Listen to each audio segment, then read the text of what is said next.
نظمت الجمعية الثقافية الكردية في رومريكا العليا كرد روجهلات اليوم في مدينة سترين قرب أوسلو ندوة حول العلاقة بين النرويج والكرد ومدى اهتمام السياسة النرويجية بالقضية الكردية.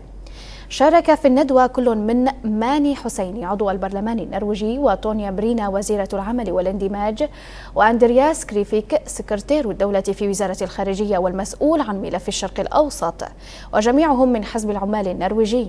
تطرقت المداخلات إلى دمج الجالية الكردية في المجتمع وسوق العمل والتجربة السياسية الكردية في النرويج، إضافة إلى سياسة أوسلو تجاه قضايا الشرق الأوسط وعلى رأسها القضية الكردية.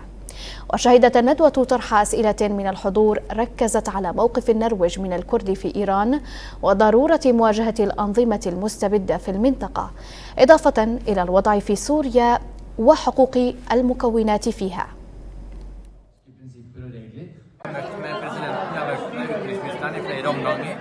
نحن نعلم أنه لكي تصبح سوريا دولة ديمقراطية ومستقلة يجب أن تحترم حقوق جميع مكوناتها في البلاد، ويجب على أصحاب السلطة أن يستخدموا الآليات اللازمة لضمان مجلس واحد يدير شؤون البلاد بشكل صحيح، لأن سوريا التي تعمل بإيمانها بحقوق الإنسان يجب أن ترى هذا يتحقق، ونحن سنكون على ثقة من أجل المجتمع السوري.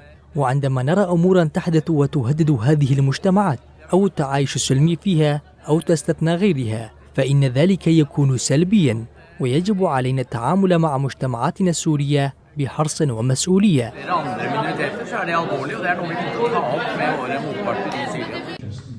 Det er ingen som er i tvil om. Alle som følger bare litt med, vet at det er tilfellet. Og så er det også heller ikke noen tvil om at en av grunnene til at